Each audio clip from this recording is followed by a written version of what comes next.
ng mga constituent naton, dayon bala post sa Facebook nga ginaaksyonan man naton, no?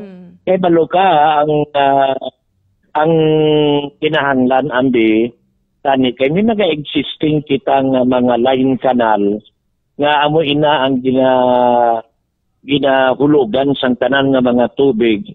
Ang problema kay hindi pa na sa akon nga administrasyon mali ang pag-construct kag wala man na-anticipate sang mga residential owner kag labi na gid ang ilang mga lote nga wala nila na-anticipate nga maabot ang panahon nga magkonkrito kita sa dalan. So, both silingon, nagtaas, natural, magbaktiling kita sa dalan, ang mga residential lot nila, manubo, amo na siya ang cause ang baha.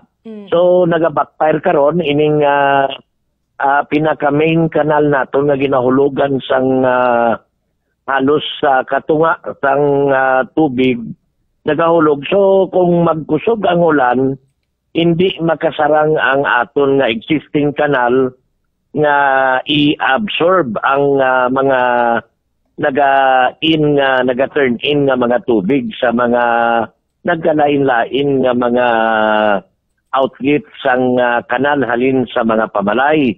So kay naging palibot ang akong municipal engineer kag akong secretary, so ang posible nga matabo sina imuan gid sang design liwat i-survey naton, kuhaon naton ang tama nga elevation kay medyo lubogid ang iban nga mga residential lot, no? So mo na gani nga kay na sa estimate sang aton municipal engineer nga nagakinahanglan sang more or less mga 5 million, no? Kay balo ka naman nga ang pundo sang Banwa last year allocated na iya subong nga tuig, no? So amo na nga kung may mahimo kag pwede kita makasupplemental adto ginareklamo nga mga baha sang aton mga katawhan, ma-address naton ina, no? So amo na gani nga kadamo kahapon gani bisan holiday nag-overtime kami kay tungod nga may mga report nga baha, may nagka-bar down nga mga box culvert kag mga culvert naton tungod gani sang kakusog sang ulan, no? Okay. So partially naghimo na lang kita sang pamaagi para ma-drain ang tubig. Ginpadakuan na lang ang earth canal naton para nga ma-drain adto mga reklamo nga porsyon sang barangay, no? Kay kanamuan man ang abi nga nagabaha is diri downstream ining manubo nga barangay Matapol, Simsiman, kag part sang San Jose.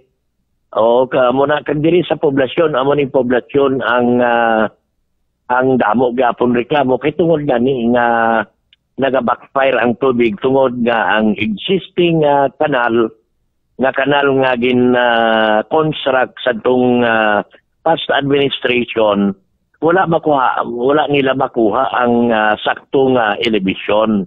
So dapat ani na napadalum-daluman nila ang construct sang kanal para nga in case pa lang magdako ang tubig, madrain ang mga tubig nga halin sa mga residential naton.